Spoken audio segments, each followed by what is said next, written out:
What's up, y'all? Kyle Hamilton here. I want to give a quick shout out to Lucas, Connor, and Ryan in the Week Zero podcast.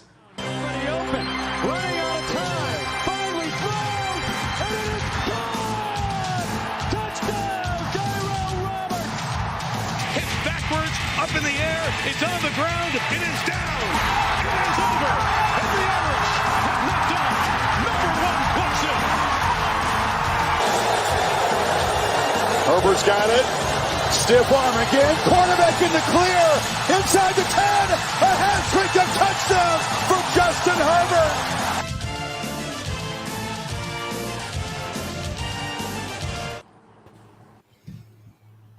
Herbert. Connor, you're muted. Oh, he's muted. What a way to start. I didn't mute myself. I don't know why. You did mute yourself, man. My computer's just being damn slow for some reason.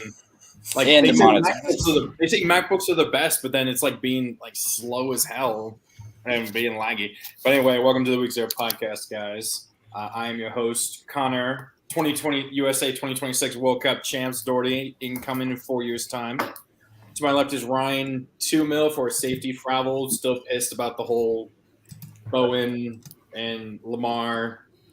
I kept seeing Lamar, and I kept thinking you were spelling Lamar Jackson wrong. I'm like, why are they spelling it wrong like that? But whatever. Then below him is Lucas. You can lose again, McKnight. And below me is Jalen Jelks. Is that correct? Is that how I said your last name correct? Yes, sir. Yep. Okay. He's a former Oregon defensive end, defensive player. Of course, Lucas is very, very happy to see him. Still. All checked out. Dude, why don't you have a Jelks jersey or just like have a number like the jersey that with the man, that's damn dude. man. If I had a jersey for every single Oregon player I liked, I'd be broke. That entire wall would be green behind you. Hey, don't worry. You'll see some cool stuff for the national championship stream. Very true. Gotcha. So awesome. Jalen, why don't you just talk a little bit about yourself before we kind of get into it? Born in Ohio, ended up moving to Arizona when I was a little bit younger, around like 3 or 4. Never played football until I got to high school, honestly. Ended up getting hurt my freshman year of high school. Sophomore year, I got moved up from JV to start playing varsity and all that stuff. You know how the story goes. I played O-line and D-line in high school. Really didn't know what position I was going to play coming into college. I was way bigger. I played O-line as a left tackle. I didn't know if I was going to play a nose guard and left tackle or what I was going to do when I got to college. Oregon ended up coming to my school and meeting with me for a couple days. And then Coach Helfrich and Coach Scott Frost came out here to Arizona and had dinner with me around like Christmas time when I was in high school. And at that time, I was like, yeah, I pretty much already know where I'm going. So ended up committing. Went to Oregon for all 5 years, redshirted my freshman year. We went to the Natty and the Rose Bowl and everything. That was the year we beat Jameis in the Rose Bowl. So it was a great experience, man. I've been around some crazy players playing at Oregon, crazy coaches. Like I've honestly probably experienced some of the craziest staff members I think possible for a player between college and NFL. I mean, I've had a crazy plethora of coaches. So, it was my little stint in Oregon. Got drafted to the Cowboys 2019. Ended up leaving there, went to Carolina Panthers, finished out camp with them. Went to Cleveland for 6 games and then went to Washington Commanders for the rest of the season. And then re-signed, got hurt. And so now I'm just playing the waiting game and everything, trying to get back healthy so I can get back on the field. Awesome. Is Washington as much of an unmitigated disaster as we've been all hearing? Yeah, I mean, it's just been hard, like, trying to get in, like, contact with people and stuff. Like, I'm dealing with NFLPA and stuff like that. So they're a great help, especially for, like, resources and stuff with, like, players who have anything going on, like, outside of football after you're done with football or even when you're still playing. They're a great resource. They've been helping out me a lot. But they really, I mean, just been kind of, like, navigating between everybody who's been either, like, released, fired, or whatever they want to call it and stuff like that. So it's just been kind of hard getting my stuff together for my settlement and everything like that for my back injury. So I mean, well, the Broncos could use you, man, especially with the way this season's gone. That's why I told him yesterday. I was like, Tennessee needs a pass rush, man. Tennessee needs it. Like I told my agent, I'm happy to go wherever. Jaguars are creeping up on you guys. Hey, Yeah. but No, Jalen, bro, no, if you get signed by the Broncos, you better first thing you get in there is you go and talk. You pull Russ to the side and you say, "Hey, my boy Ryan said you need to get your head out of you know what and start playing like the guy we gave up 2 first-round picks." No, right? No. He needs to sell his house and to have less bathrooms. He doesn't have to worry about his bathroom ratio. I think he's still down 2 bathrooms? I think I think he still has 2 more bathrooms than touchdown passes. Crazy. Oh, that's great. That's great. That's the best stat of all time. So of course, the big news, but also tragic news was Mike Leach passing away all of a sudden. We'll get into it. Mississippi State is playing in a bowl game. That's against Ryan's favorite team, Illinois, and Chase Brown. Mm-hmm. I know. No. Yep. No. Nope. Definitely. They're definitely They're my home state team, but they're not my favorite. Exactly. That makes them your favorite by definition. Just because they're good for the first time since Nathan Shieldhouse was their quarterback doesn't mean that they're my favorite team. Don't know who Nathan Shieldhouse is. Exactly. That says all you need to know. So, obviously, you were there. You were playing in Oregon or at Oregon when Coach Leach was the head coach for Wazoo, Washington State. And you briefly talked about it before we started. What memories do you have of like Mike Leach? Did you ever actually get to meet him in person, like during the game or like after the game or before the game? Yeah. So I mean, like I said, I went 1-3 against Mike. He was always ended up killing us somehow.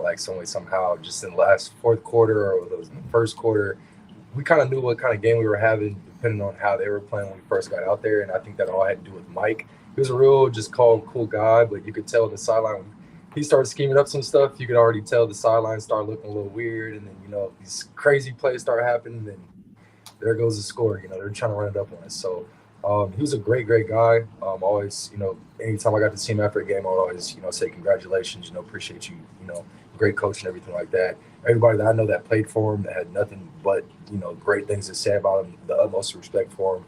Especially being a Pac-12 guy, it's crazy to lose a coach. Especially that we played against and definitely did damage versus us. So, having as many staff members that I did, being in the course of time I stayed at Oregon, just being able to have a coach like that and stay, with Washington State that long is, Lost him. Oh, no, he's pulling a Lucas. I know, right? The I internet. think we lost them. Yeah. Oh, no, I hope we didn't lose him too badly. Hopefully he'll get back in, but Sorry.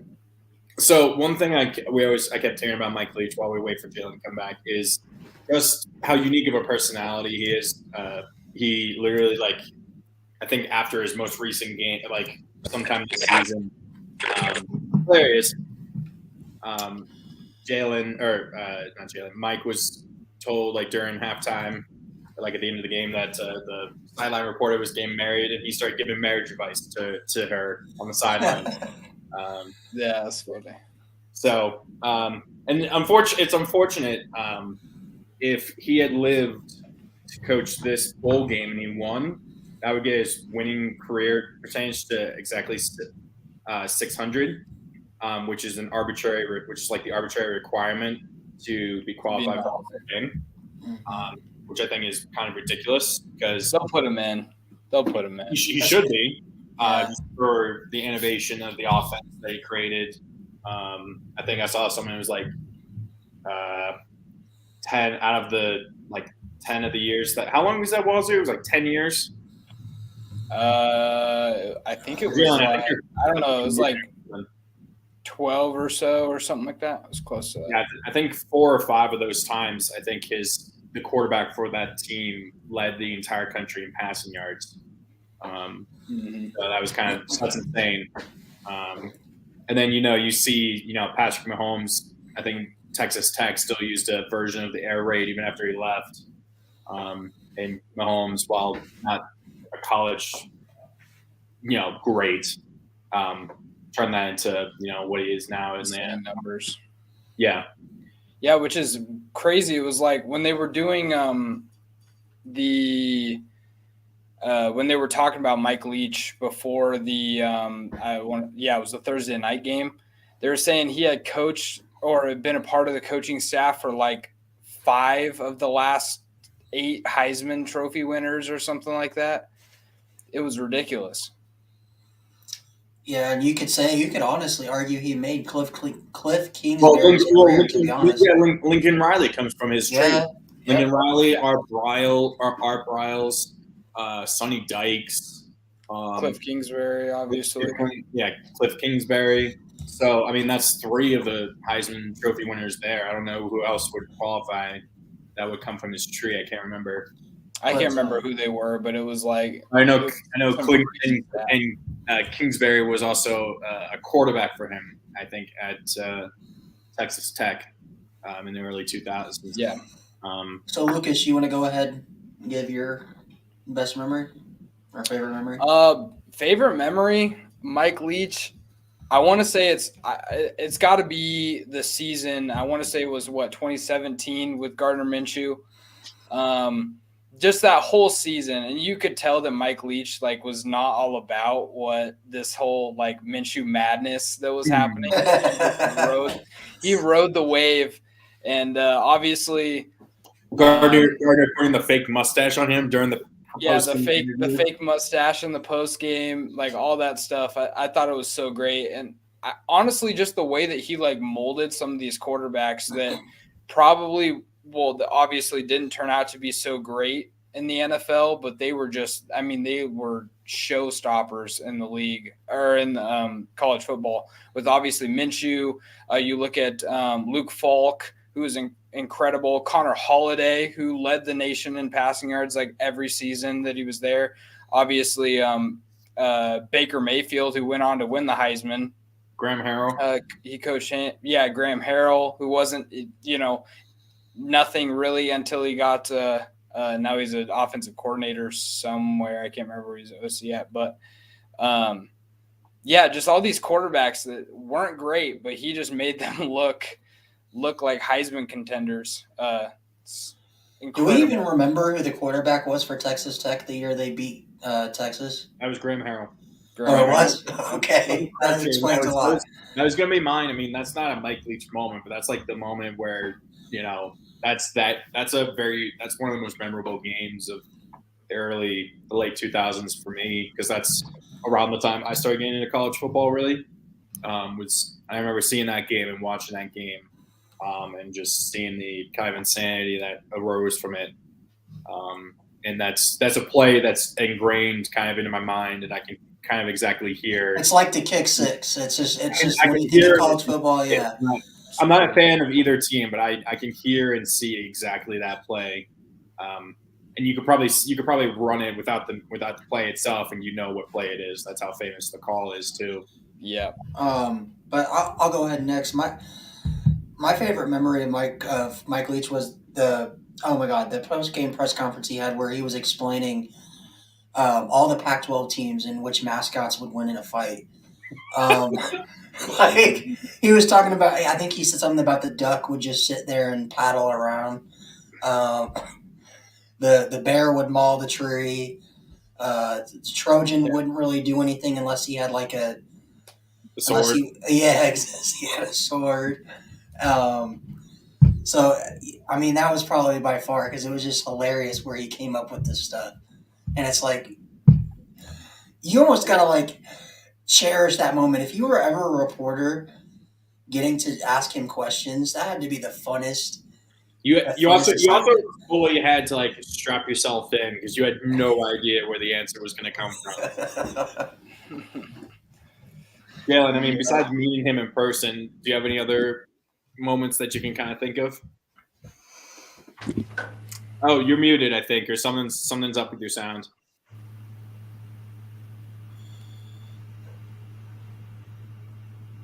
No. Uh-oh. You really He's really pulling. He'll get there. But no, and the crazy thing about Mike Leach too is that he never really like cracked a smile.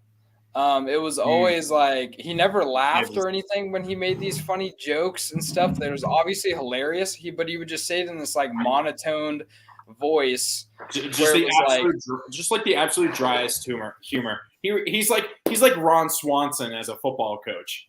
Yes, and it reminds me of being so heavy in the comedy, just how a comedian would like deliver a great joke, and just like the timing that he had, everything. It was like Mike Leach was low key a comedian, but he just happened to coach football, which is hilarious. Let's hope it works now. That work? Yeah, there we go. We just can't see. Making sure. I had to log off of Wi-Fi and all that. I'm like, man. Oh no, that's not good. You're good. Okay. So I think, rest in peace, Mike Leach. We'll get to the pick'em for the Mississippi State game, but I feel like the team, they very quickly said they wanted to play, because I know that's something he would probably yell at them from heaven or hell, wherever he is, that he expects them to play regardless of the circumstances. So I think that's the day after New Year's. So I wouldn't be surprised if that game ends up being like a sellout or something and gets a huge crowd to watch on TV. I'm sure. So next topic is the transfer portal. We saw something that it was either 500 over 500 players or over 1,000 or something at one point had entered the transfer portal.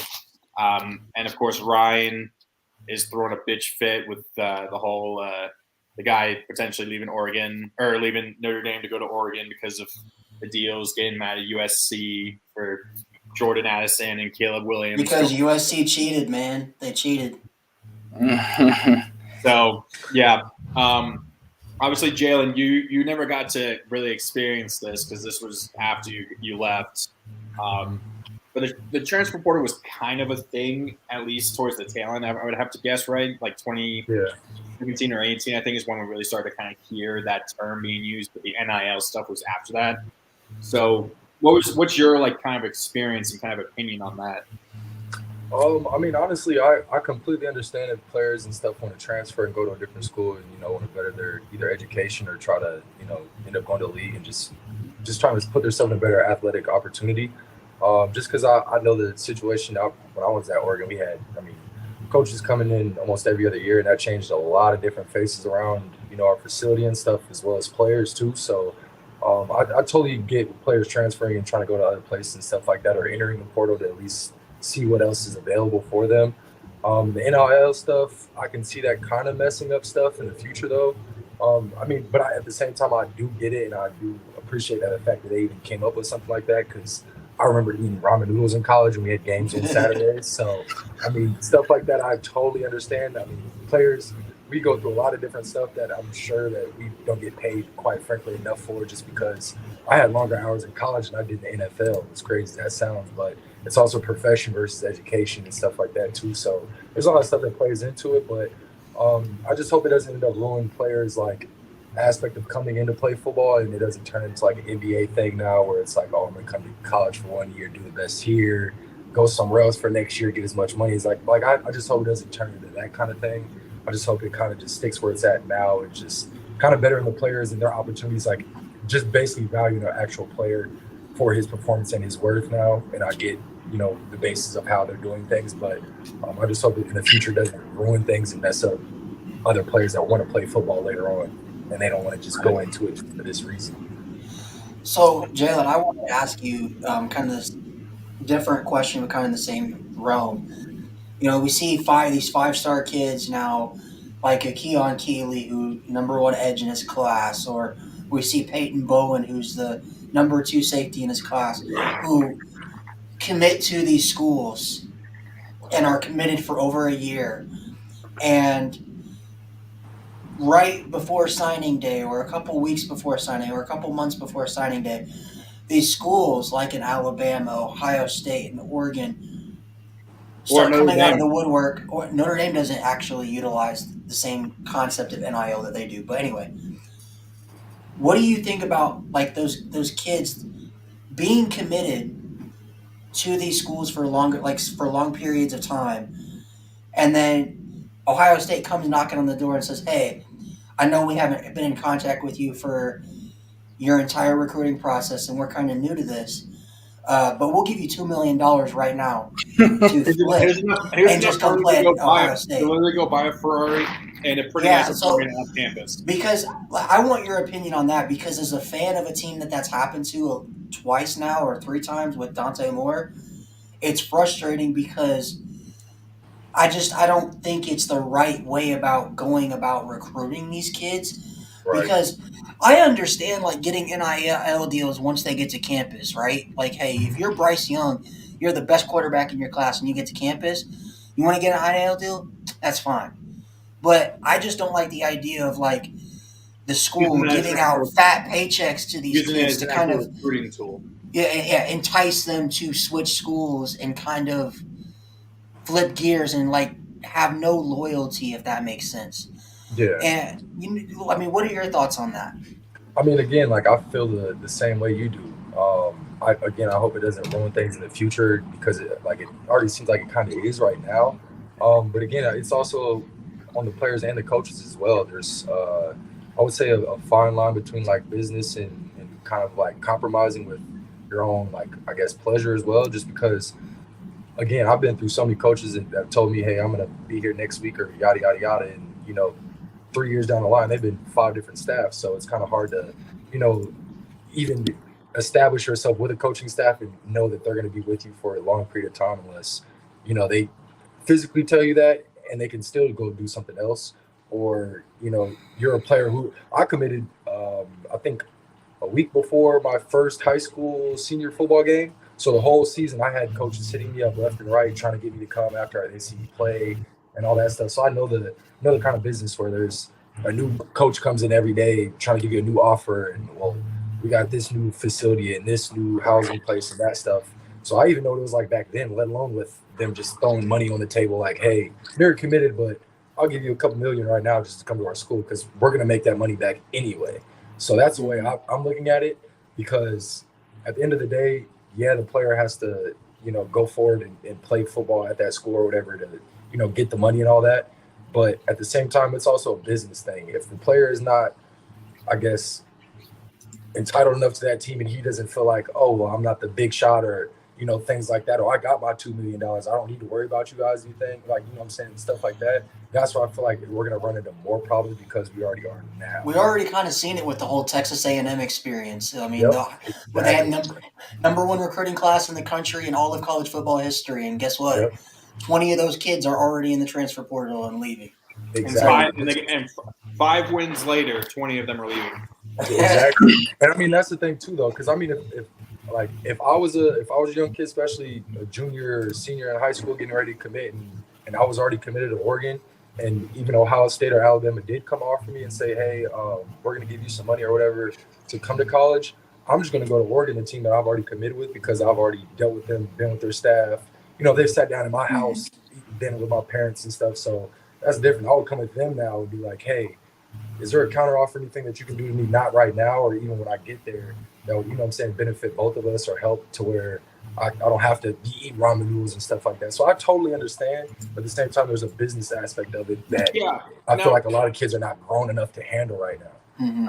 I think it can be a combo. And like I said, I have a timer on this. We got 8 minutes to try and talk about everything else. But real quick, I think it's a combo of the transfer portal also is another part of that as well, in that teams will start doing that if I feel like teams are starting to do that if they're losing a player that that player can replace as a starter potentially. No freshmen don't always start, but if they're a high recruit, they're usually going to start, right? That's how you kind of get them. We'll start you, or maybe we'll start you as a special teams. You might get some plays, reps and offense and defense.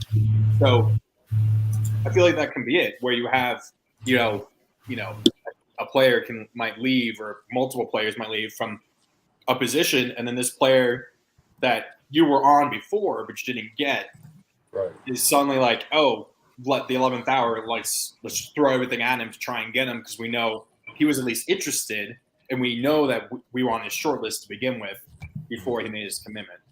It's like premature NFL trades, basically. Like that's what it feels like. Like they're pretty much setting them up now for premature NFL trades. Like might as well get used to it now type thing. Maybe that's how it should be. Schools have to trade NIL money to the other school or something. Hey, here's $50,000 or something, or here's like $100,000 or something. Or you make it attached to scholarships. Because your limit is you have 85 scholarships. You're like, here, we're going to take a scholarship, but we're going to send you an extra scholarship in response, and we're going to send you an extra scholarship back or something. Right. I also don't think that like these kids understand how much pressure this puts on the coaches now, because with NIL and the transfer portals being such a thing now, you're not going to see it's going to start going away even more than it already is. You're not going to see guys sit and develop for 3 to 4 or 5 years and wait their turn to start. You know, and like that's what's tough. We're gonna have what's his name, the Ohio State guy. Why am I blanking on his name? Martell. But I mean, it's kind of like the whole USC thing. You see with the portal as well. Whether or not USC will ever admit that they tampered, which they did with Jordan Addison, schools are going to start doing that now. And I think the NCAA needs to step in, which they're probably not, because the NCAA doesn't ever have. They will. They have a new director. The NCAA now has a new president. Who is he again? Some random dude that has had nothing to do with college football ever in his life, and he's the NCAA, which might be a good thing. I mean, I feel like they're just trying to bring someone else in that doesn't have that experience to try and make it to where they don't want it to appear as. It's just the minute I think it ruins college football is when you're paying for championships. Because this isn't like the NFL or NBA where the Lakers or even or an MLB where the Dodgers have all this extra money to go out and pay whoever they want, all the best players. Like, this is college football. I understand NIL is the thing these guys deserve to get paid, like Jalen had talked about, because, they give all their time to the school. But I'm saying, like... And they're not allowed to get a job. Yeah, exactly. Like but most high school, they're not allowed to, even during the summer, they're not allowed to get a job or do anything like that.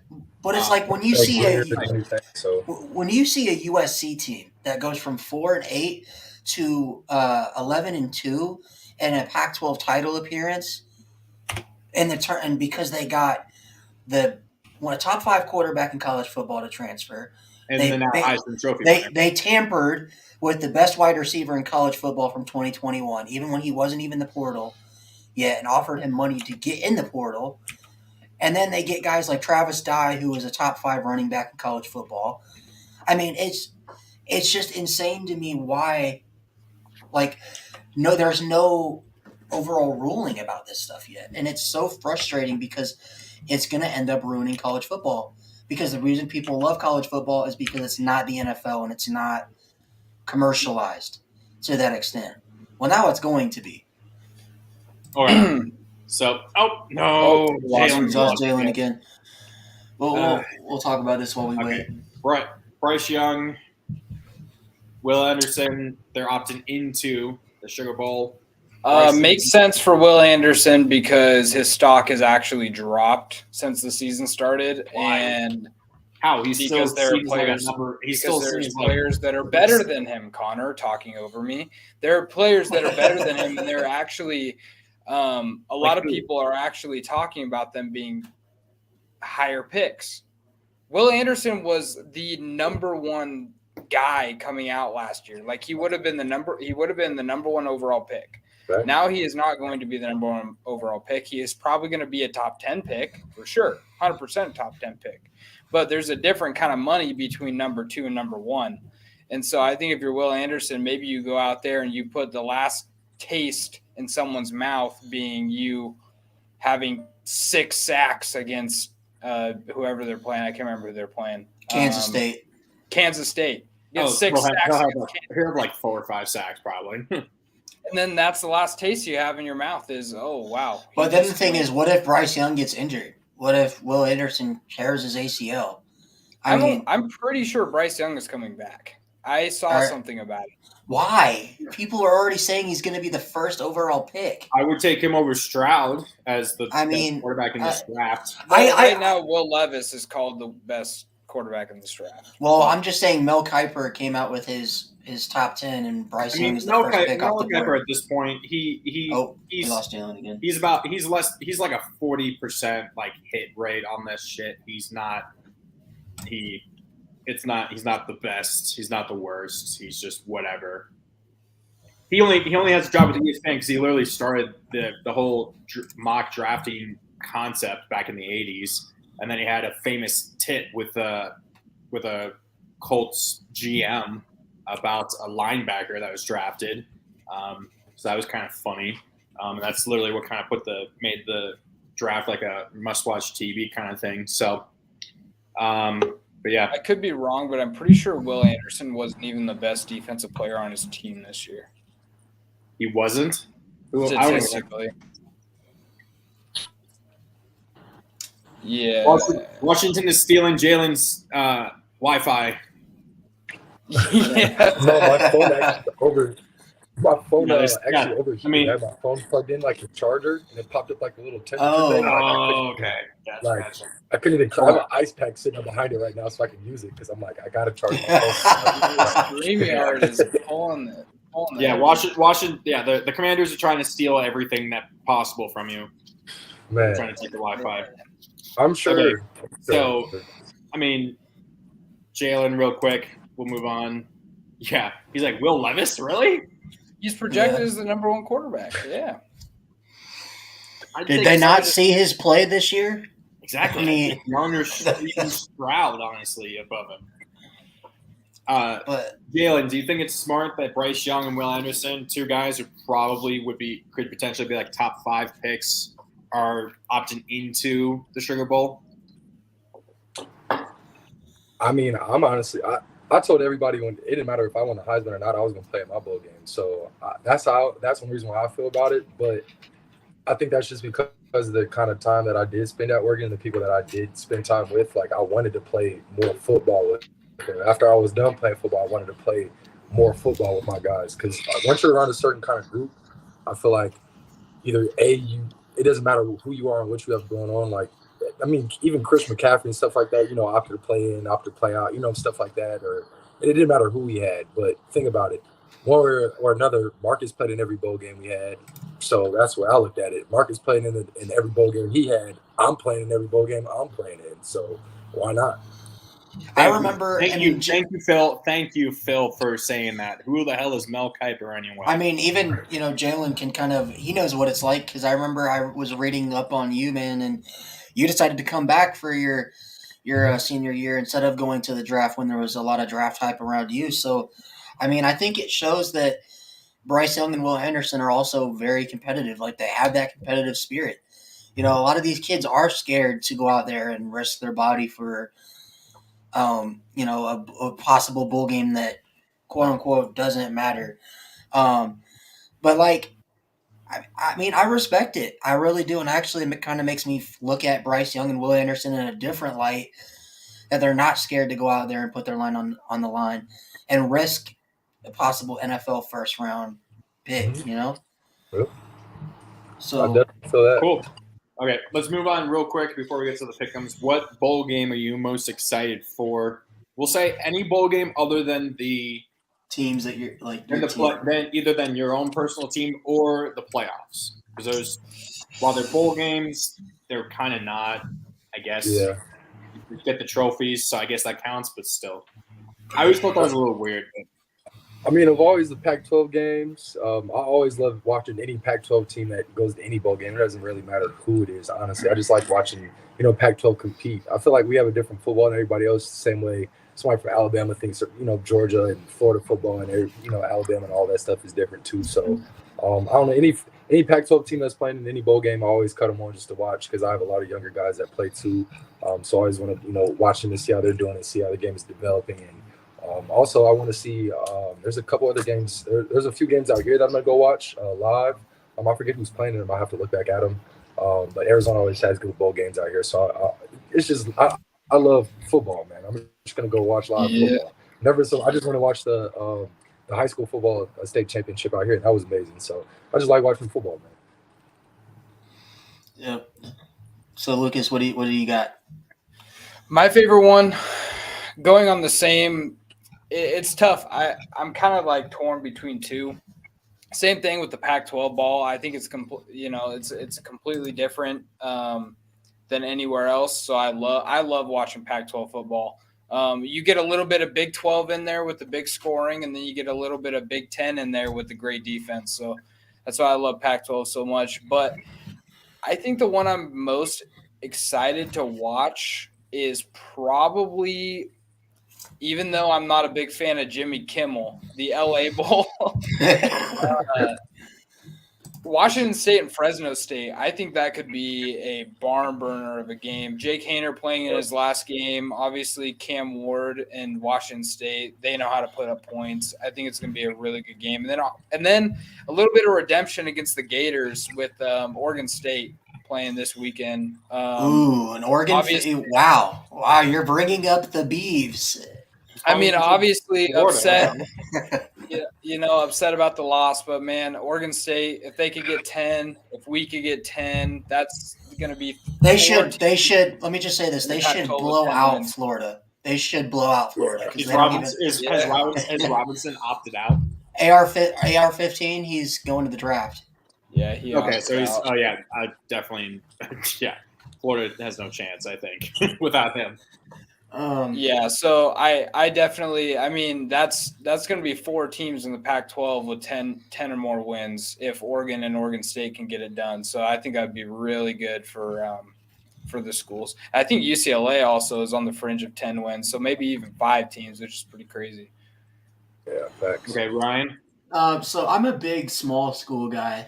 So mine is going to be Eastern Michigan versus San Jose State. San Jose State has one of the top 10 offenses in all of college football. Meanwhile, Eastern Michigan has one of the weirdest offenses in all of college football. It's like a triple option, but like not a triple option, if that makes sense, which is really weird. I don't even know how to explain it. Also, the gray turf is a nice thing. I love the gray turf. But no, so that's the one I'm looking forward to the most. They're both Eastern Michigan's 8-4, San Jose State's 7-4, so it should be a pretty even game. Who doesn't love some Maction versus the Mountain West? That's true. For me, I was looking. There's a bowl that I grew up really close to. The Military Bowl played in Indianapolis. Virginia Tech went to it one year. Maryland went to another, and then Navy played as a home game another year. Like 3 straight years we went, so that was always something fun. But that's UCF versus Duke. I mean, I think that's kind of a decent matchup. Actually, I kind of like that matchup. The two that I actually have are Kansas and Arkansas, because I feel like if Kansas had Jalen Daniels and he was healthy to play, he's playing. Him versus KJ Jefferson. Yeah, that's a great matchup. I want to see that. Do we know if KJ is gonna declare? Because I don't know anything. I don't know why he would.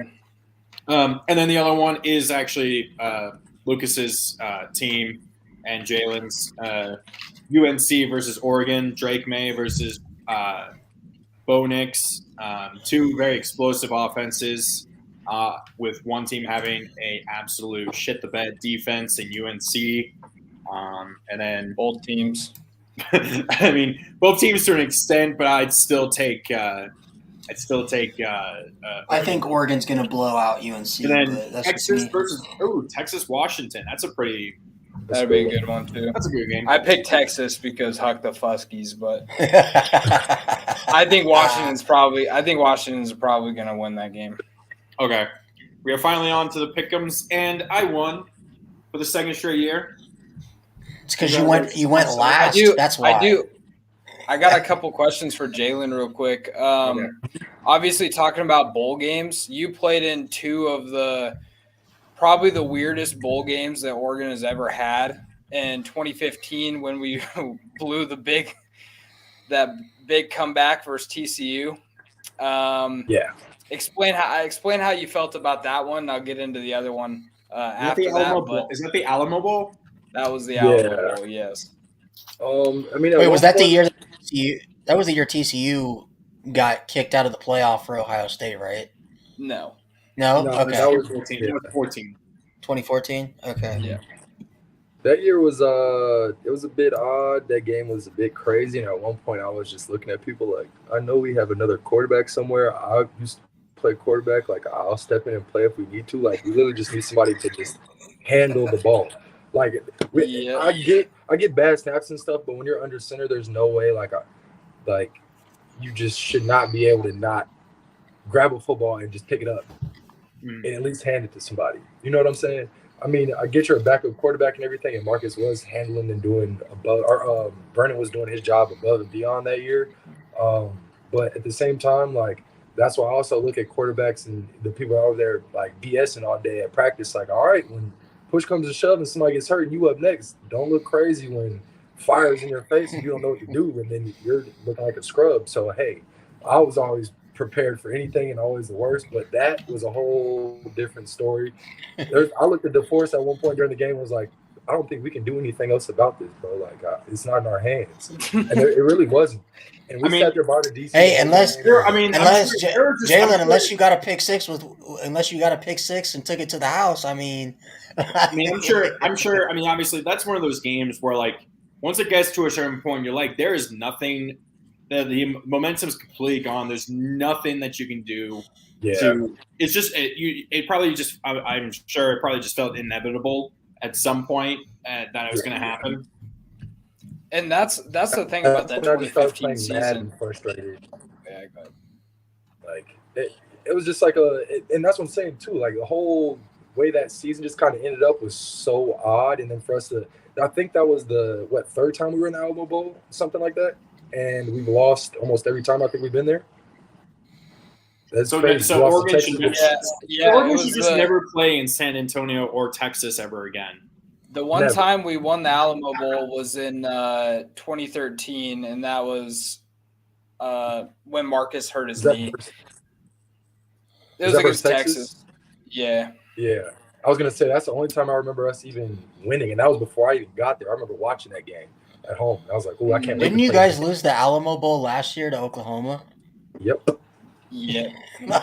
That's what I'm saying. Even since I remember one Alamo Bowl win since like my whole time. So really, you should just avoid any Texas bowl game versus the Big 12 because you've lost. Because or if we're playing in Texas, it seems. According to Lucas, we lost versus Auburn when we played in Texas at the Dallas Stadium. We lost the Natty when we played versus Ohio State. Then the following season after losing the Natty, we got blown out by LSU in 2012 in Dallas. Yeah, I can't play in Dallas. I feel like Oregon is something in Dallas doesn't make. According to Lucas, though, Jalen, he thinks that Oregon would have beat TCU this year. I do. I still believe that. Don't put the. I can't. Like, that's the thing. I always have faith in my team, no matter what. I will always ride for Oregon, no matter what team we play. I'm always going to say Oregon's going to win. But at the same time, I'm going to know our faults and our kind of pivots during the game too. Like, okay, we really got to step this up, or we got to take over right now, because if not, it's going to not be good. Because I've been in the games where I've seen the movie play out like that before, so like I already know how stuff kind of happens. Okay. Yeah, that was what was insane about that 2015 season is that a few games away, obviously getting blown out by Utah, but with Lockie in there, didn't really help us very well. But then the other one is the infamous 7-6 game. Yeah, the infamous 7-6 against Michigan State. One of the most I stopped watching it. I'm sorry, as an Oregon fan, I stopped watching it. What year is this? It was 20 Was it 19? 20 18? It was 18. Well, yeah, 2018. I don't know what day it was. I mean, it was like late. It's probably like December 2018. Yeah. Oh, is a bowl game? Oh, is that the bowl game? Like the Cheez-It or something? Yep. It was. Yeah. Red Box Bowl. Red Box Bowl. D-Mitch Tucker. Yep. That game was crazy, man. Like, I feel like we were on the field for the longest amount of time possible for defense. And I remember like literally being in water, I think twice that game. And I just had to look at the coach like, yo, I have to sit. And I never asked ever. I'm always a person like, why you pull out, pull back in? I'll do way better than that. Don't worry about it. I'll get in there. That game, I was tired. And that was the first game I came back to off the injury. I'd hurt my hamstring. So I decided to come back for that game. And that was my last game like playing in college football. So I was like, oh, I'm definitely trying to got time against a big team like Michigan State. I feel like defense, we did great. Like I had a good game, everything. But just we had like we the Wi-Fi situation is like Lucas at the beginning. Jeez, it's just getting so worse. Crazy. But yeah, I feel that. I felt the same. We need to get to the Pickems before we lose Jalen for forever. But yeah, I felt the same thing watching it. I'm like, I've never sat out an Oregon game, but I'm sitting there. See, Lucas, I didn't know you understood my pain when I had to watch that Broncos-Colts Thursday night game. Yeah, dude. I watched that game. I watched that game too. That was unbearable. Okay, so we're gonna go through real quick. So just who we picked. This already was earlier today. I think we all took UAB. Yes. Other than one guy in our entire Pickems, the 24 took Miami, so he's in last. Duluth trading Cure Bowl. I think you took Troy. Everyone else here took UTSA. Jalen, you took UTSA, correct? Yeah. Yeah. Okay. It let us down, man. Yeah. Next, we have the Wasabi Cincinnati versus Louisville. Wasabi. All right, Jalen, you go first, man. You're the guest picker. How do I'm trying to see. My screen's like popping up some things at the bottom. I'm going, obviously, I'm going to go Cincinnati. I'm from Ohio. Okay. I got to. Yeah, I'll go second. Yeah, I took Cincinnati too. Cincinnati took Louisville's coach, which is hilarious. Scott Satterfield isn't even at Louisville anymore? No, you didn't hear that? It's the Scott Satterfield Bowl, man. That's what they should. I don't know if he's going to be who he's going to coach, though. It's kind of weird. It's he's just going to have to sit it out, I guess. I don't know how it works. He just stands in the middle of the end zone, so he's split evenly between the sidelines. And he's just talking to one through a mic, then talking to he has two mics. He just flips them up and down, telling them what to do. It's weird. So I took Cincinnati originally, but I switched it today actually to Louisville because I found out Malik Cunningham is playing and he's healthy. So I'm going with Louisville in this one. But it's not a primetime game. He's not going to do very good. Hey, did he say he was playing? I didn't. Last time I saw, he wasn't playing. I'm still rolling with Cincy, but no, I'm rolling with Cincy as well. At least that's what I have it on here. Hey, Louisville's favored for a reason. Vegas knows something. The Cricket Celebration Bowl, Jackson State, the former Fighting Deion Sanders versus North Carolina Central, and Jackson State. Jackson State's a 14.5-point favorite. I'm going to 13-0 team for sure. Yeah, same. I agree. The fighting, newly fighting Seven McGee's at Jackson State. Yeah. Yeah, give me the former fighting Deion Sanders. Yeah, Jackson State. Here we go. Florida, the SRS Distribution Las Vegas Bowl. Oh, man. Las Vegas. Florida versus State. Oregon State's a 10-point favorite. Oh, man. Just leave it. There are some vegans in Vegas, man. The Las Vegas Bowl. Las Vegas Bowl. All right, go ahead. Oh, no, I think Jalen's paused. Oh, we lose him? Because he's I had to click Oregon State. Yeah, Oregon State. Unfortunately, I had to click that right. Yeah. I know. I feel you. I feel you, man. I feel you. Would you have taken Florida if AR-15 was playing? Yeah. I feel like he could have definitely just made something happen. You know how bowl games are. Somebody just comes out playing crazy, and then it's game over. Yeah, I remember VT played a game where I think it was Tulsa in 2015. Both teams scored 2 touchdowns in the first 5 minutes. It was literally like 45-34 at the end of at halftime. It was it was an all-time bowl record for most points in a half. And then it ended 55-51, so barely any scored happened in the second half. So it was kind of funny. So Lucas, who are you taking? Yeah, I went with the Beavs. Okay. So what Lucas and Jalen forgot to mention, they are taking the best team in the state of Oregon, in the Oregon State Beavers. Oh Man. I never said that. I'll put those words together. If Jalen could, he'd reach through the screen and slap you, Ryan. He looks like he's gonna come and tackle you and sack you. And you're gonna have even more medical bills to pay for. I just want to burn something orange right now. Right? I mean, your sweatshirt, it's yellow, but in this light, it kind of looks a little orangey. With the that's yellow. No, I got man. my bright yellow. Yeah, I got my bright yellow.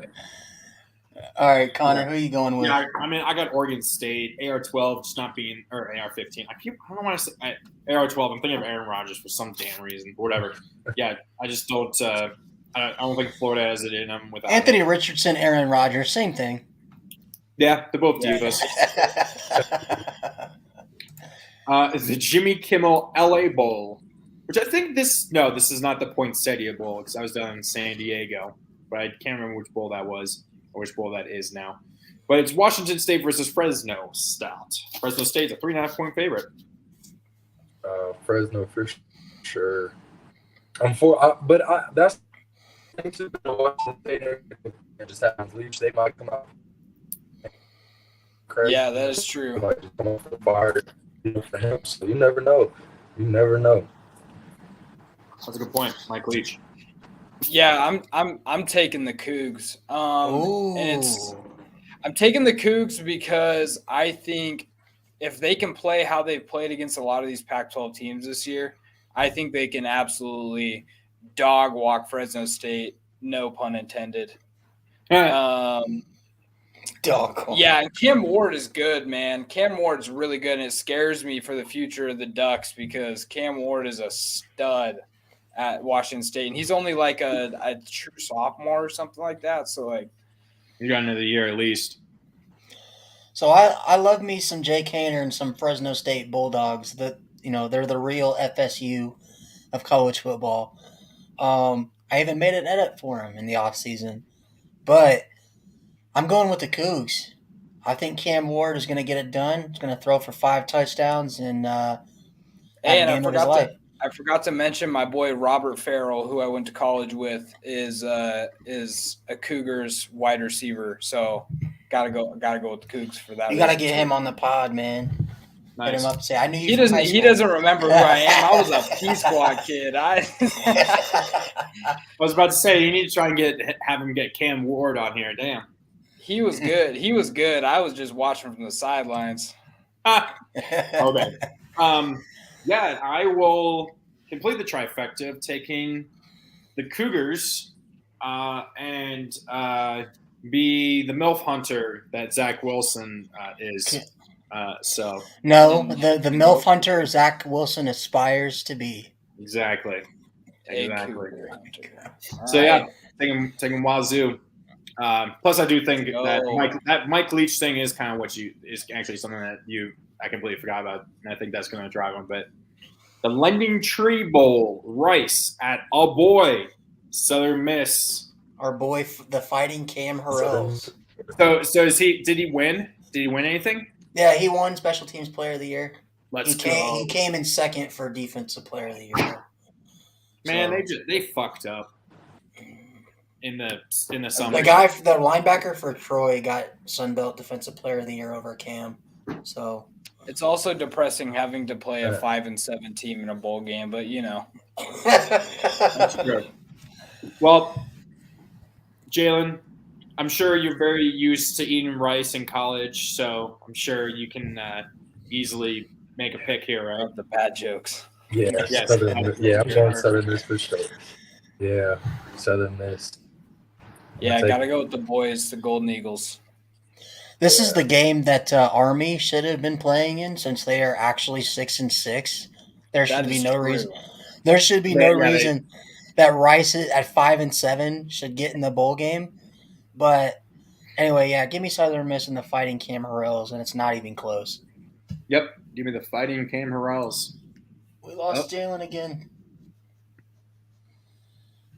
Man, this is really like being like OG Lucas with the Wi-Fi. The OG Lucas. He better buy a computer with the money I gave him. I think he's using a phone, dude. That's the thing. He's using his phone. All right. Well, we'll pick this while we wait for him. So the New Mexico Bowl, the Mustangs versus the Cougars. I actually went with SMU in this one. It looks like it's pretty lopsided for BYU on ESPN, but which doesn't make any sense because they're awful. Yeah, they're not very good. Tanner Mordecai's good, and plus Jaron Hall is in the transfer portal, so he will. Oh, yes. Oh, speaking of which, Drew Pine. So their top wide receiver at BYU is not there. Yep, I'm back. No, there we go. No, you're good, man. Yeah, so the quarterback for BYU is in the transfer portal, so I went SMU for that reason. So I want to go BYU here because evidently Drew Pine is their top transfer portal target for quarterbacks. So Drew Pine is going to be go from being a Roman Catholic at Notre Dame to a Mormon. How does that work? He's going to go. Oh my God! I just love the absolute worst thing to say, but I'm not going to say it. And I think you can kind of think you. Don't say it. Don't say it.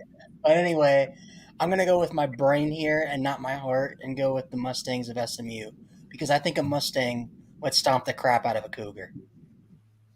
Jalen, who are you taking? BYU. Ooh, he's going BYU. Okay. Got to. I've seen too much janky stuff happen with BYU, man. They always pull out something. I don't know, somehow. That's kind of true. I've just seen too much weird stuff happen. That's true. Put them down at ESPN as BYU, so I'm going to go with BYU. You can't change your picks. The Frisco Bowl, North Texas versus Boise State. Boise. Ooh. Boise. All right. Yeah, Boise, pretty easy. Boise. Yeah. I know, man. Hey, but that's okay though. It was a transition with Mario coming in. That's all right. I can't blame you guys for that. And we can't beat Boise State. I don't think we've ever beat Boise State. We've never beat Boise State, I feel like. There's nothing that there's just I didn't Connor, what are you doing? Oh, sorry. I'm saying Boise as well. But Boise's got a number.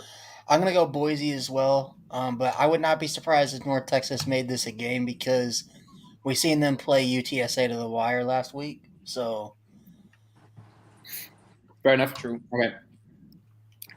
The Myrtle Beach Bowl, Marshall versus UConn. We got let's just see which team. Notre Dame's daddies. Hey, let's talk about which team is going to be more drunk heading into this game.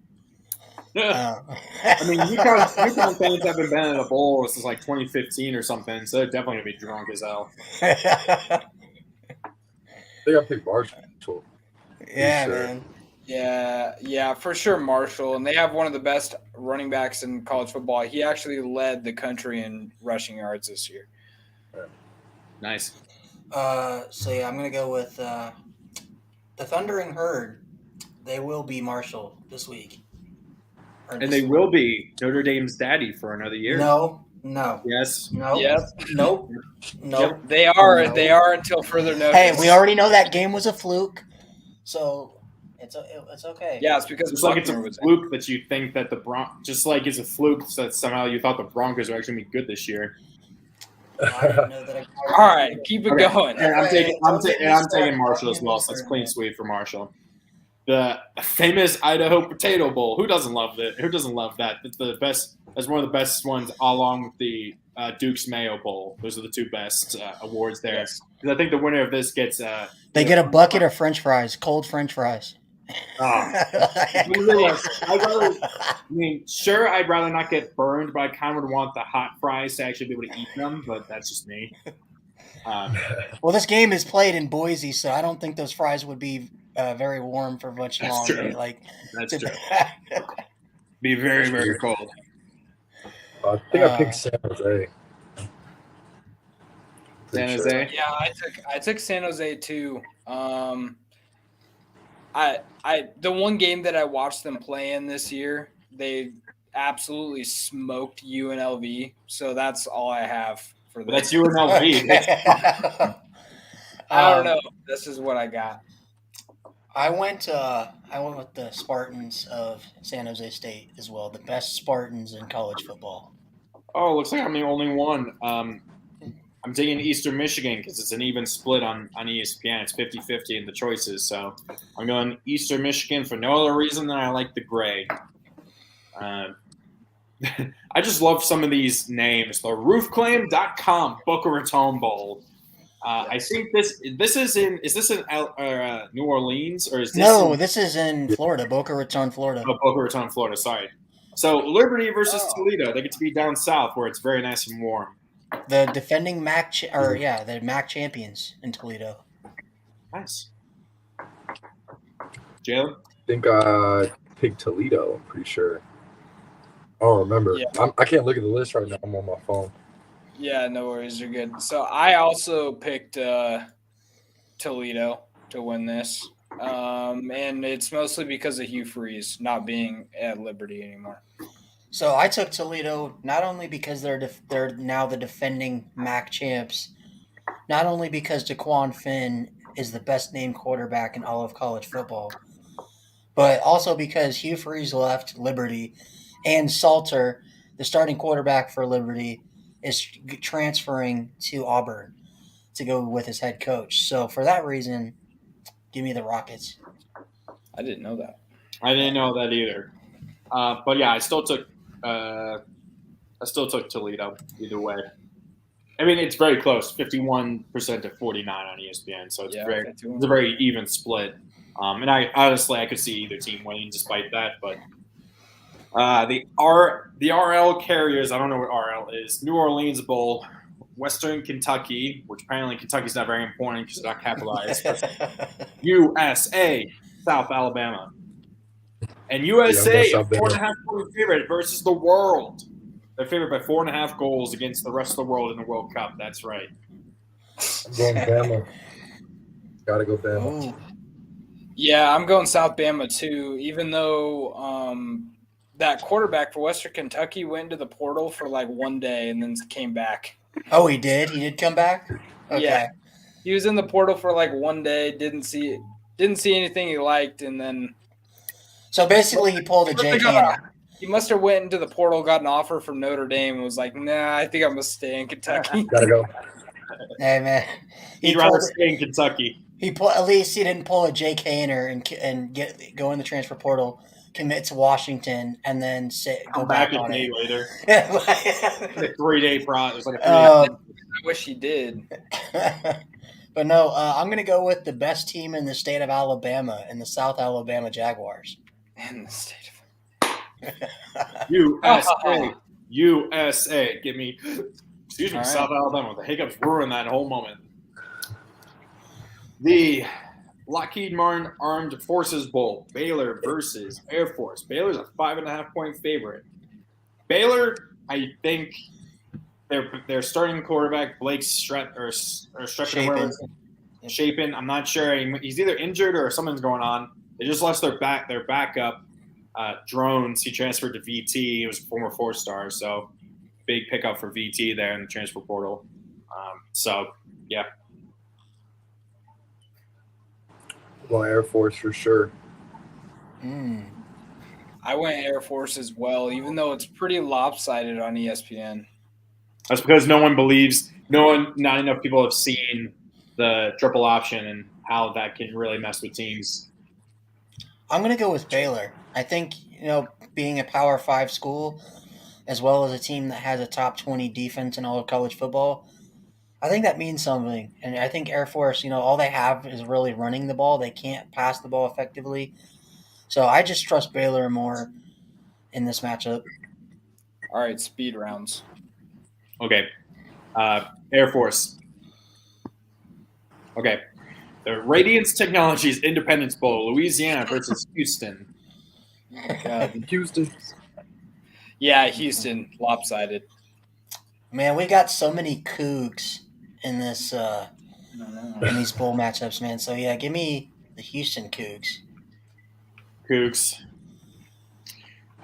The Union Home Mortgage. I don't even know how to pronounce it. These guys, if they win this game, they better get their future mortgage for their homes Wake paid Forest off. versus Missouri.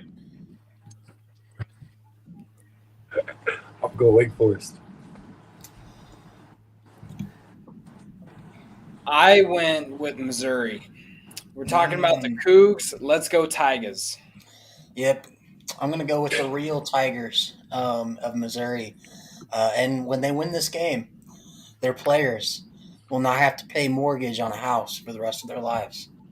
At least they shouldn't. I won't play in this game. Does that mean Jalen gets a free red box? No. That's the crazy thing about it. I thought we were going to get like a red box card or something, or like maybe like some free movie. No. Meanwhile, you play in the PlayStation Fiesta Bowl and you win, and they give out free PlayStations. Exactly. You have free PS5s and shit.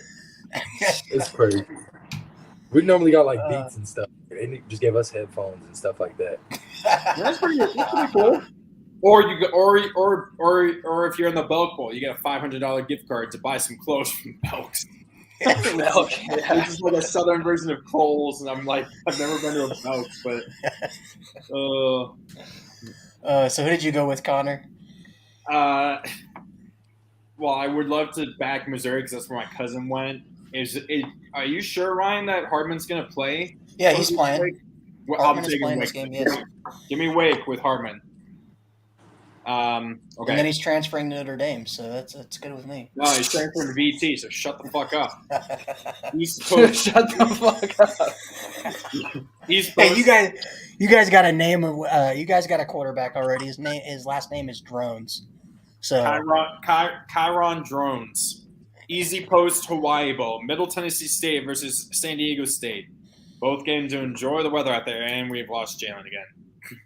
Yeah. We gotta fly through these picks. There's so many left. Oh, we can hear you, Jalen. Jalen? Okay, I can see myself. I'm going San Diego State. Yeah, San Diego State. Yep.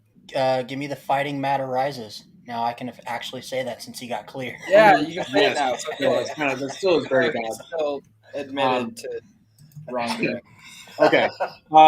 Yeah, San Diego State was the team I backed last year. I'll back them again for the first time all year. So yeah, give me San Diego State. This next bowl game, my pure question was when I seen this was just why.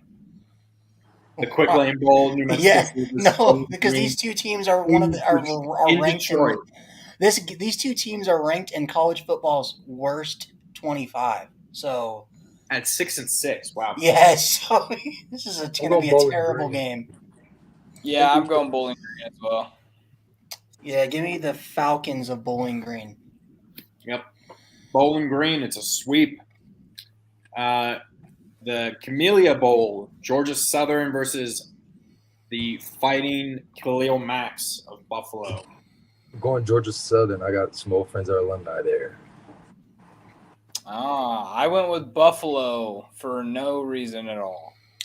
Buffalo almost lost to Akron last week, so for that reason, I'm going to go with Georgia Southern. Oh, yeah, I forgot. Hey. Lucas lost his mind about that. Akron had a good end to their season, all right? Joe Moorhead He's got him cooking down there. He's got 2 wins, but okay. Yeah, give me the Fighting Khalil Max. The Serve Pro First Responder Bowl. Memphis versus Utah State. I'm surprised we don't have a Life Alert Bowl at this point. A Life Alert. A Life Alert Bowl. Yeah, I'm going Memphis as well. Did Jalen go? Yeah, I'm going Memphis. Okay, I gotta pick Memphis. I'm going Memphis as well. Memphis, clean sweep. The Ticket Smarter Birmingham Bowl, Coastal Carolina versus East Carolina, and the big thing, and you can see why with the line, is McCall is not playing for Coastal Carolina because he's transferring. Is that correct? Yep. So, I mean, it is a huge spread, but that's just because people are going based off the record. They don't know anything. Yeah, this was one of those. It's one of those games where, like, I think Coastal's like a way better team, but you just never know how good or how bad their quarterback could be coming in.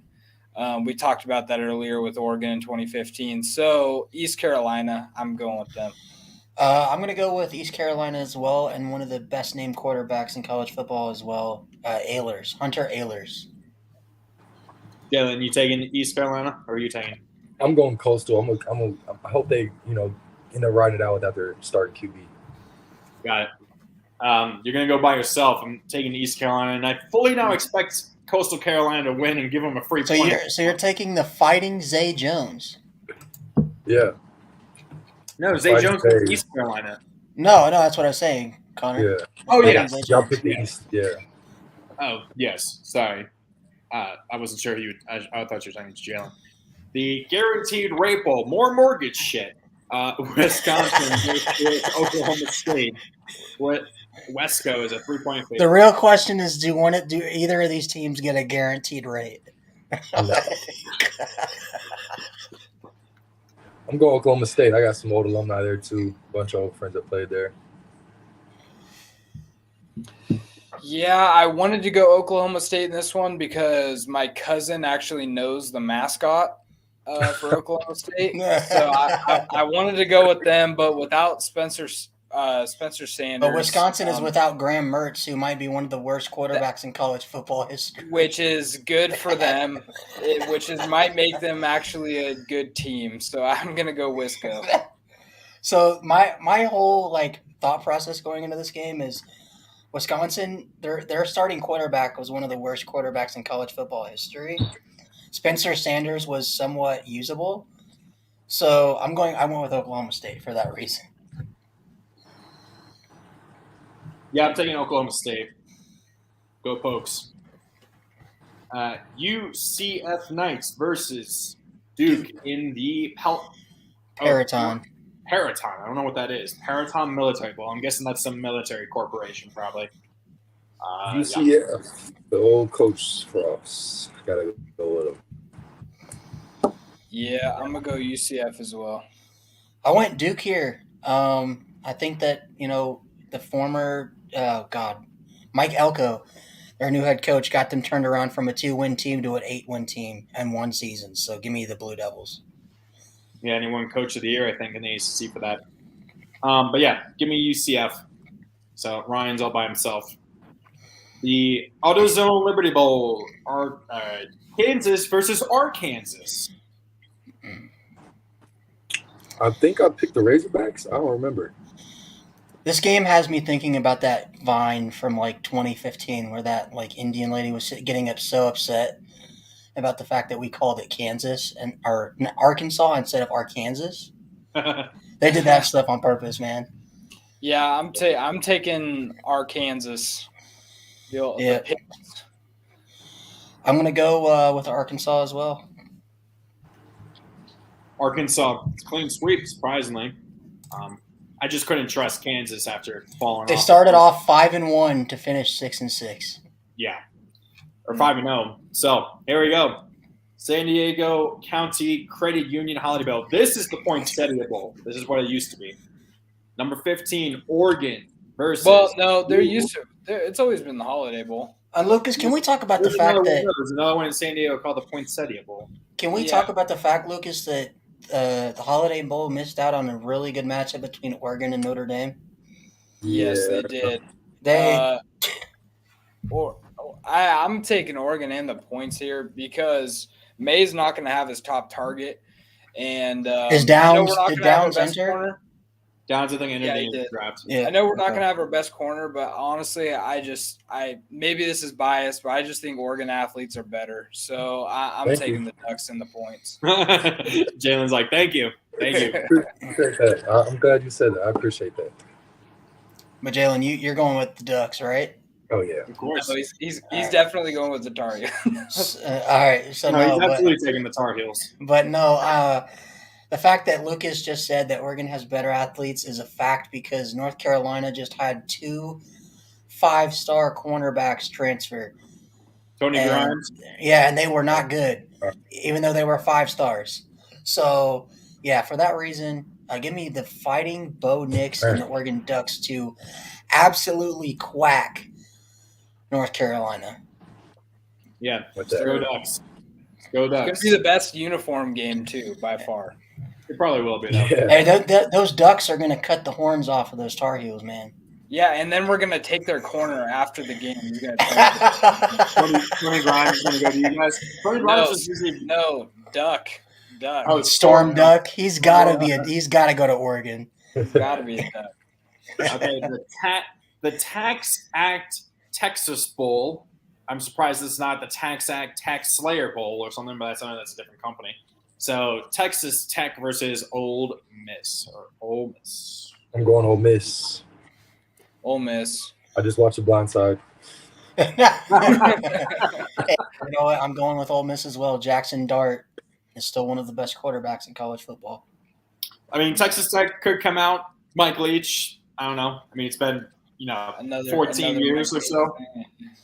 It's been like 12 years since he was there. I think Shuck is starting. Tyler Shuck. Oh God. Well, Arizona boy too. Well, yeah, he's gonna. That's my young buck. Hey, he's gonna shuck. He's gonna shuck it up in this game. Yeah, give me Ole Miss. Give me Ole Miss. The Bad Boy Mowers Pinstripe Bowl. Sweet. Do they each get a riding lawnmower?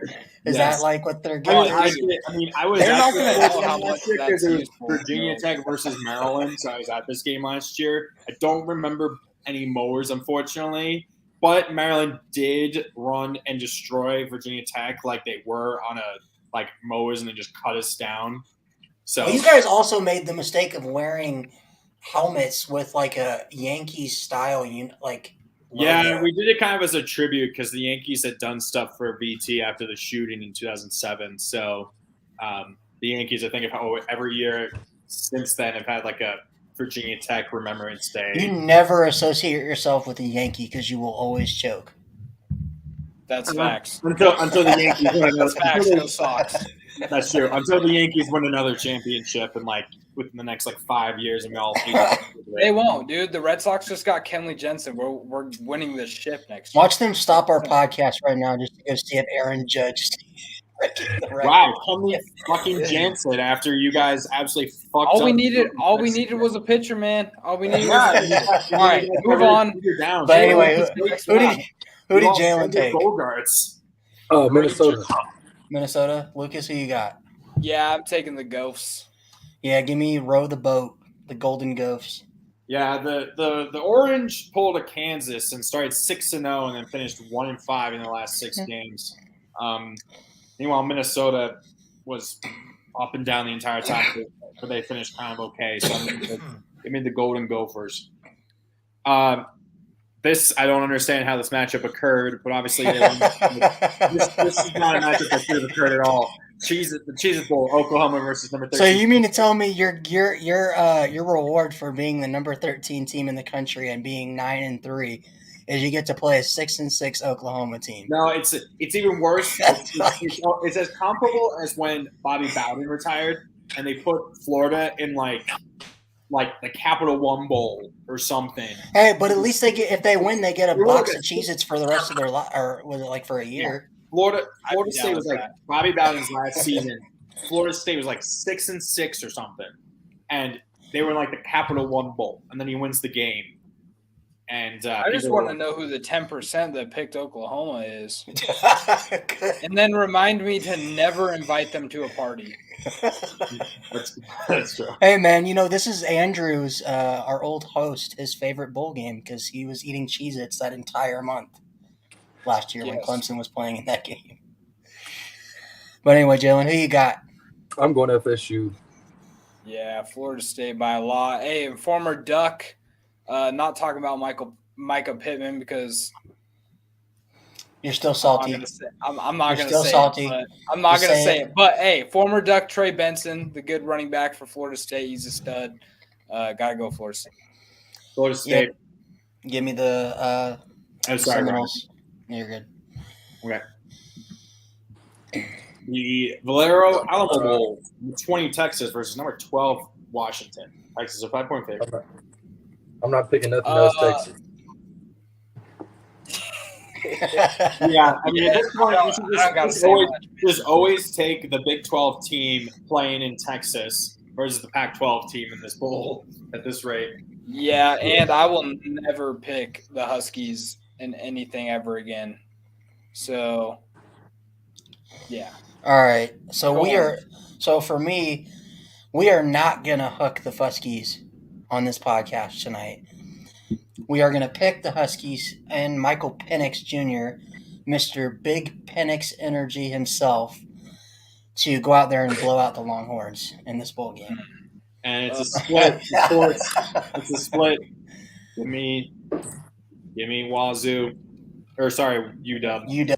Yep. I always get them two. Their name is UW because they always eat dubs. Hate them both.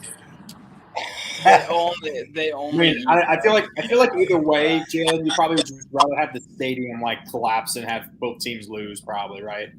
I don't know. Yeah, I mean, I don't know. Careful. Okay, the Duke's Mayo Bowl, where the winning coach gets a jar full of mayo dunked on him. Maryland versus number 23 NC State. Maryland is a 1.5-point favorite. I'm going NC State. I know I had a couple friends going there. Yeah, I'm going NC State as well. I'm going with the better Tagovailoa brother and Tolia in this matchup. Give me the Terps. Another split. Give me the Terps. Give me the Terps. Got it back. Only the Tigers Sun Bowl. Pittsburgh versus number 18 UCLA. Why didn't they just name this the Frosted Flakes Sun Bowl? I really, for some reason, wanted to say Tony the Tiger Slayer for some reason. And I saw the S there for Sun. I remember VT put in this game back in like 2013 or 14 versus UCLA as well. And They better be giving out free Frosted Flakes. Funny how VT is played in every single terrible bowl game. Yeah. We're bringing up all these terrible bowl games, and he's like, VT played in this in 1902. I mean, yeah, they've been in like the Independence Bowl in Shreveport. They were in the Military Bowl. Oregon's been in probably some bad games as well. God, that Cheez-It Bowl, of course, or whatever the game versus Michigan State. Red Box. Red Box Bowl. Okay, all right, that's so- a pretty cool bowl. All right, it was new. What game was it? What We played it. what bowl? It was the Red Box Bowl. Oh, Hey, and you know what? Red Box ain't even a thing anymore. So That is true. I love how you still see them sometimes. I'm just like, how no, they're all shut down, man. They're all shut down. You didn't realize Red Box went under? They went bankrupt, man. Oh, Hey, I I still got a Blockbuster down the road, so I mean, All right, Jalen, who are you taking, man? I'm sticking with Pac-12 on UCLA. yeah, UCLA by a lot too. Pittsburgh doesn't even have their quarterback, so Is DTR going to play in this game? he should. He hasn't declared or anything. All right, so yeah, give me the Bruins big. Yep, Bruins. Here it is, the Tax Slayer Gator Bowl. There you Number go. 21, Notre Dame. Notre last. Dame versus the number 19 Cock Commanders. The Cock Commanders. Jalen? I'm going to go with the Irish. That's my man. He gets it. He understands. Yeah. Yeah, I'm actually kind of surprised how 50-50 this is. I'm going to go the Irish. Well, actually, you know what? Now that Pine's gone, I'm still going Irish, but it might be a lot closer than what Ryan thinks it's going to be. Give me the resurrection of Beamer Ball. Give me the Cock Commanders. Go the best USC in the country. Oh, the only thing I'm going to say about this game is the fact that South Carolina's 2 starting corners have entered the draft. Their starting defensive tackle has entered the draft. Their starting tight end, running back, and best wide receiver have also entered the draft or transferred. So they're basically Spencer Rattler against Notre Dame's entire team. So because we have everybody except Drew Pine, who wasn't. But they don't have the heart. They don't have the heart. But anyway, I think Notre Dame wins this game big. South Carolina's run defense is ranked 104th in the country, and Notre Dame's really good at running the ball. So I think this is a blowout. Give me the Irish. Okay, cool. The Barstool Sports Arizona Bowl. Can't believe Barstool got that big that they have their own. You going to this one, Jalen? Yeah, I'm going to that one. Nice. I gotta go. Ohio. Iowa versus Wyoming. Iowa. Yep. Did you say Iowa? Ohio. Ohio. Man, I'm tired, dude. I'm so tired. Ohio. I'm going Ohio. This was the game I was thinking about earlier. I knew it was. I was thinking about Josh Allen for some reason. I was thinking about Wyoming. I just couldn't remember what game or what the name of the bowl game was. Yeah. I'm going Ohio too. Yeah, give me the Bobcats. Yep. Go the Fighting Spencer Warners. That's my cousin. He went to Ohio. Go Ohio. But he didn't actually play for them. He just attended the school. Okay, Capital One Bowl. Number 6 Tennessee versus number 7 Clemson. I feel so bad that Hendon Hooker. In this matchup, it basically comes down to what do you trust more? A team without a DJ or a team without its hooker? Cade, yeah, right. Cade Klubnik is a million times. He's a million times better than Joe Milton. I'm gonna say that right now. But Jalen Hyatt is also better than any wide receiver Clemson has had since maybe D. He's not playing, is he? Oh, he's not? I haven't seen anything about him declaring. Why would he? I haven't seen him say He's the Blitnikoff winner. I didn't see Jordan anything Addison about won the him, Blitnikoff. I'm assuming he's playing. Jalen, who are you taking? I'm going Tigers. Ooh. Yep, I'm going Tigers also. See, I was originally going to take Tennessee because I think they could still win this game because Clemson – I just don't trust Clemson at all still. Cade played one game against the worst defense in college football, so that doesn't all of a sudden make him Trevor Lawrence. But anyway, I went with the Tigers. I think it's close, though. Yeah, give me Clemson. Unfortunately. Okay, the All-State Sugar Bowl, number 5 Alabama versus number 9 Kansas State. Alabama's only a 3.5-point favorite. They're doing that only because Vegas wants all of the money put on that line on Bama. They want all of the money put on Bama. No, actually, sorry. They want people taking Kansas State to at least cover, and then Bama's just going to blow them out and they get all that money. Guaranteed. That's the only reason. Nick Saban's not losing that. Yeah, and then what's hilarious is right before this, Nick Saban was like talking mad shit about Kansas State. I can't remember the context, but they were talking a bunch of shit, and then they got matched up in this bowl game, which is it's because he's mad. He's mad about the fact that they didn't make the playoff. Yeah. I think Bama could.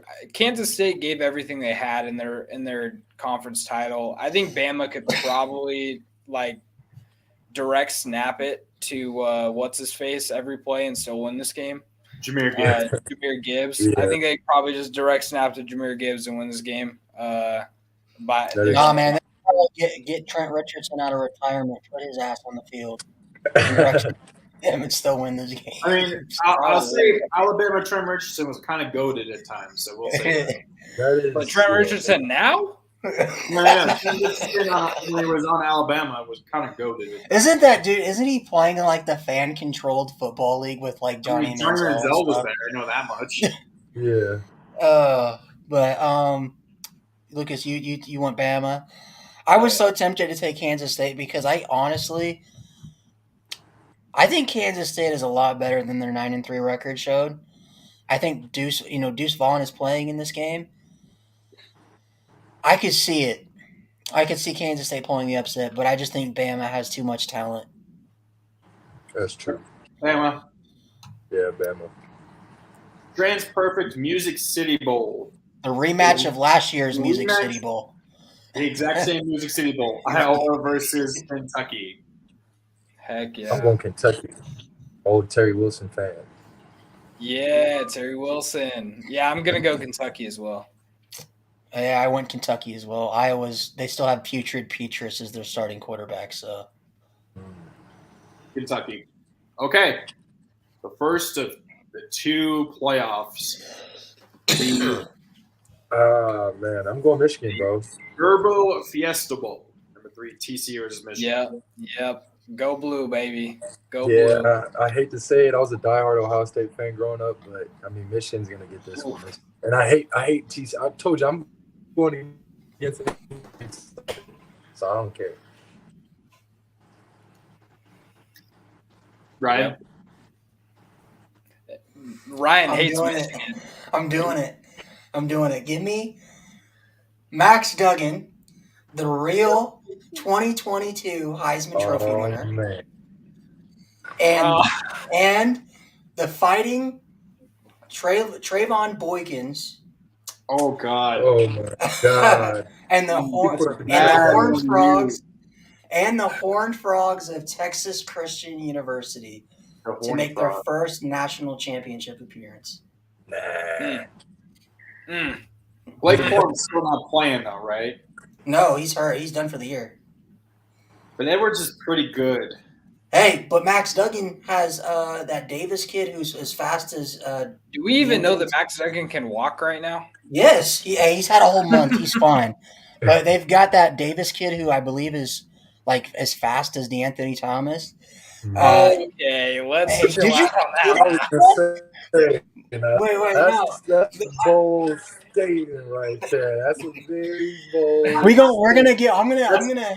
That's like sacrilegious to say to those two. I'm gonna hit up Davis in his Twitter mentions. I'm gonna hit Davis up in his Twitter mentions, man. And you get up DeAnthony Thomas and we'll set up a race. And we'll see what's going on. But nah, man, Quentin Johnson is also a beast. So. Also, why the hell did TCU not throw it to Johnson, though, on the goal line there? Quentin Johnson? No, because Duggan was hurt. That's why they ran halfback dive 3 times. No, but they did a quarterback sneak. Did we lose Jalen? They did. When did they quarterback sneak? I don't think they did a quarterback sneak. That was like wasn't that the last play of the game? No, they handed it off the last play of the game. Did we lose him? We lost him again. Yeah. Oh, man. I mean, he heard you say that guy was faster than DeAnthony. He's like, he fuck these kids, man. I mean,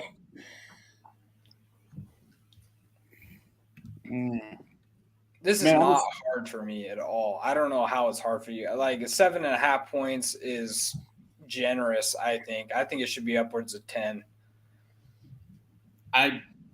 Honestly, I still could see TCU somehow. I could still see him winning potentially. See, it's going to be a close game throughout halftime and probably through the third quarter, and then Michigan's going to go up by like 21 with 2 minutes left in the game. Yeah, I already picked Michigan. I was just trying to hee-haw, trying to think of trying to hee-haw. Trying to just think if I was ever going to take it or not. But Jalen took Michigan, right? Yep. Yes, he did. Okay. The Chick-fil-A, as I like to say, the Chick-fil-A Peach Bowl. And before Ohio State somehow backing their way in after getting curb stomp by Michigan versus number 1 Georgia. Georgia is not even a touchdown favorite, 6.5. And also, it is at 7 o'clock, not at time, Central Pacific time or Central Standard Time. Oh, nice. Good job, Ryan. And PM. and PM Central Time. All right, so Lucas, who are you going with? Oh, dude, Georgia. So by a lot. I'm gonna do it again. I don't think Georgia. You're taking Ohio. You're gonna have Ohio State and Michigan in the championship game. I have TCU in the championship game. Sorry. No, you're not, dude. Georgia, Ohio State. I'm gonna go. I'm gonna do it. If it ever does happen, if it did happen where Ohio State and Michigan played each other in the championship game, that would be the most watched college football game probably of all time. Because that game this year was the most watched college football game of this entire season was Ohio State Michigan. I'm gonna do it. 43 million people watched, or 43 million households. Connor, I'm gonna do it. I'm gonna do it. Wait, I'm taking the Georgia Bulldogs, man.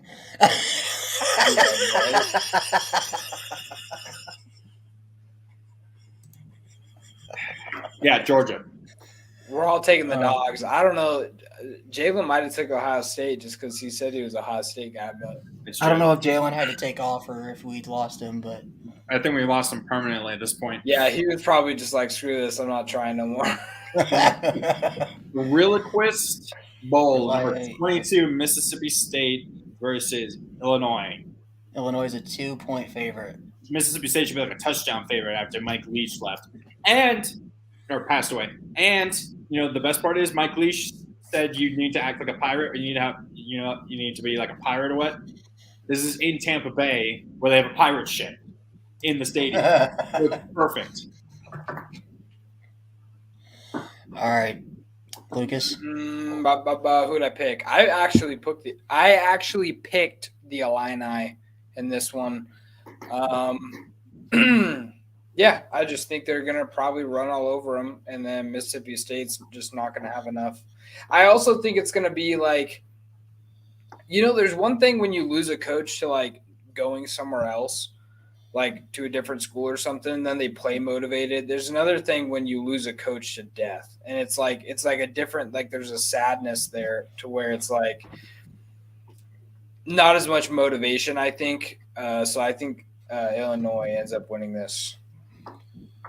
Yeah, give me the former Fighting Chase Brown since he's out for the year, and the Fighting Illini of Illinois. Lucas is a dork, but his dad is awesome. Is that your dad? Or is that your brother or something? It's my dad. Hi, Lucas' dad. What's up, Mr. McKnight? How are you doing? I like how he like joined. I don't know if he just joined in. If he just joined in, I just saw it. That's fantastic. That's when Jalen leaves. That's funny. Yeah. Okay. I saw this before when thanks Jake. That's just so funny calling your dad Jake.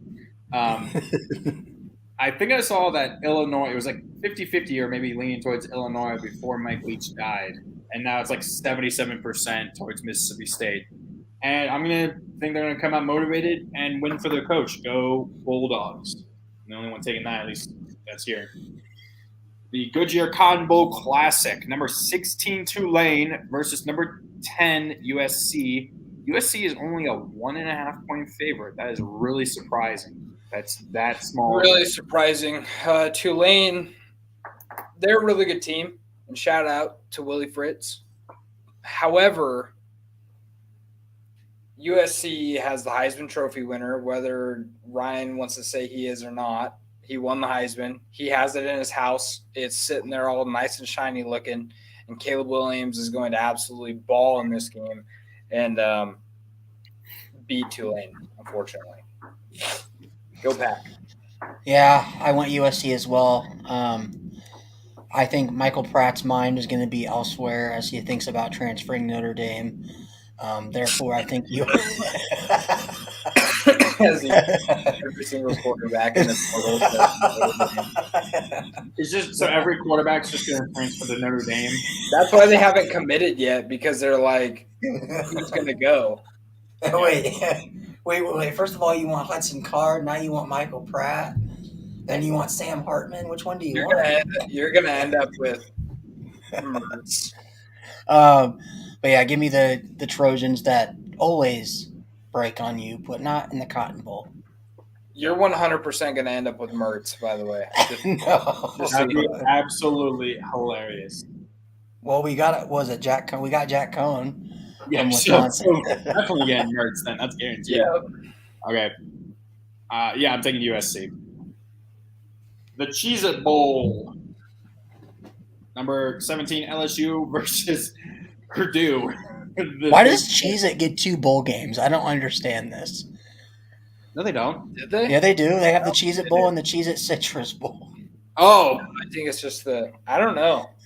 But I will say, is that? Damn. we talked about this before. Well, it can't be Ryan, the where we're like- Cheez-It Bowl. We talked about this before. I think it was like after last show or maybe during the last show.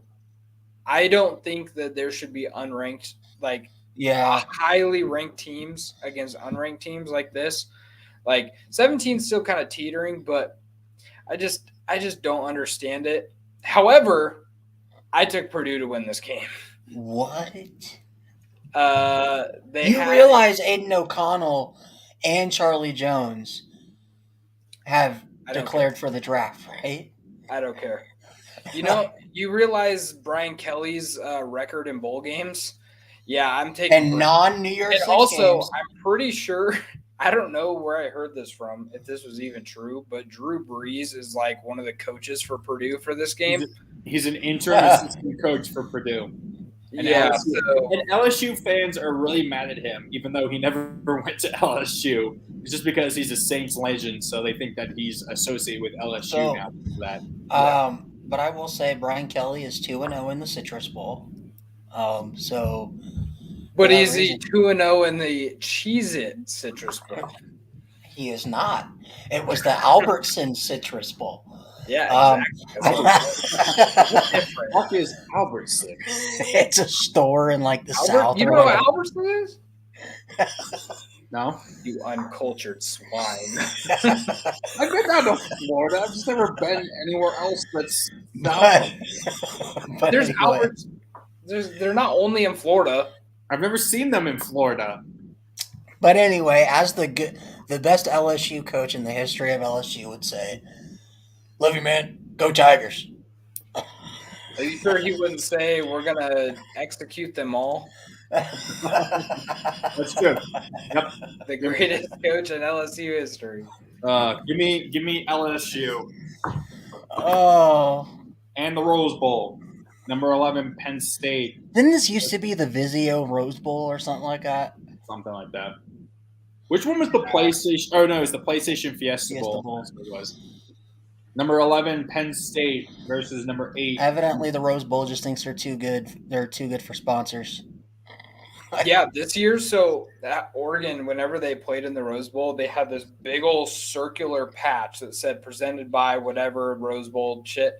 This year, it's literally just the rose. So the uniform. No, but it makes the uniform that small. Cool. Yeah. And it's going to be all whites versus all reds in this game. Ooh. You're gonna have a half whiteout of Penn State. Yeah, it's going to be also sick. both of these teams have been a part of some of the best Rose Bowls within the last 5 years. True. You said Utah? I'm taking the Utes, yeah. Does Cam Rising play? Yeah. Okay. Give me the Utes. He hasn't even really declared technically. Does he have an extra year of eligibility? Yeah. Oh, Lucas is going to be so amazed when he has to see Cam Rising in a Utah That's uniform right. again. One Lake Go Knicks beat him. So Yep. Give me Utah. And then the national championship game. I love how the show, which we thought we were going to do in an hour, is close to 2 hours. There was no way with all these games we were going to do under an hour. It was not. And having Jalen, who I think he really did dip after you said that about Anthony Thompson. I think he actually pissed him off. No, I think he was just probably like, screw this. It's too much. No, I think I know he had tattoo appointments, so I think that might have been why. He did, yeah, that is true. Bro, he just forgot to say goodbye or whatever. That's fine.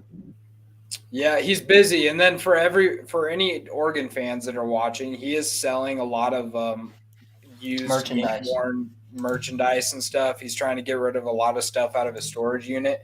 So if any of you guys want to buy some Oregon stuff, just hit him up on Instagram, just DM him. And then he'll hook you up with that. Nice. All right, so Lucas, who is your 2023 national champs? The 2022. I gotta go with Georgia. No, it would be 2023 because they wear the 2023 patch. I'm going with Georgia. I really want to go with Michigan here, but it's hard to pick anybody but the Dogs right now. They're they're blowing out everybody. I got to go Georgia, and I think it's probably going to end up – let's go score prediction. I'm going to say 36-10. 24. 36-24, Georgia over Michigan. So, guys, I'm going to do it again. You think TCU? You're thinking Georgia. No way you think TCU wins the Natty. No chance. I'm sticking with the team that I have been high on.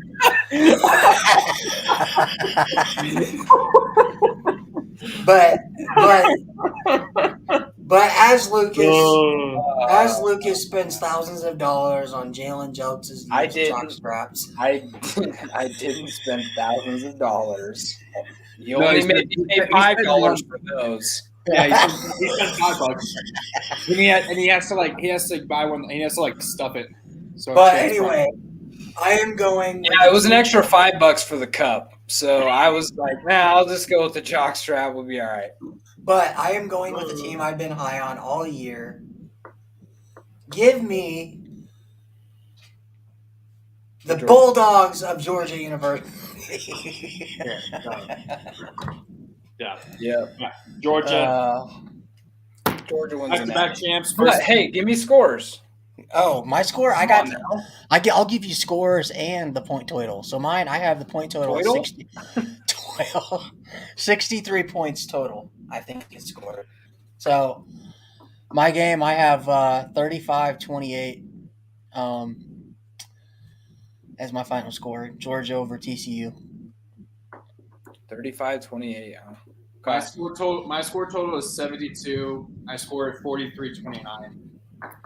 Ooh. Okay. If that math is correct. Lucas, meanwhile, is going to be like, it's going to be 100 points. Both teams are going to score like 50. I said 36-24, all right? Chill.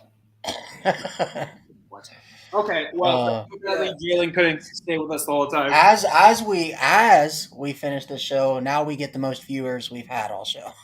Yeah. And Josh showed up right at the dam. Yeah. Damn. What the hell, Josh? God damn. It's funny. Oh my god. What a shit show. But yeah, that's been the Week 0 podcast. We want to thank Jalen for coming on. He had other stuff. Technical difficulties. And the technical glitches, unfortunately, making Lucas's former problems look very mundane and not as bad by comparison. So, and by the way, Lucas, when you get those jock straps, make sure you hang them on your wall behind. Hey, I am telling you, for the national championship stream, I'll have all this stuff by then. And I'll just show you guys. All right, it'll be cool. So we will be back next week.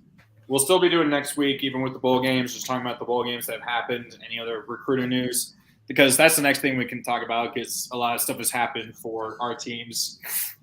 BT's actually gotten a bunch of recruits and some big transfers. So that's fantastic to see. It's given me some amount of hope that I didn't think was actually physically possible, but we'll see how next year goes. But this has been the Week 0 podcast for Lucas. You can lose again, UCLA, McKnight. For Ryan, 2 mil for safety. Fravel, I'm your host, Connor, USA 2026 World Cup champs Doherty. This has been the Week 0 podcast. We'll be back next week, and we'll see you then.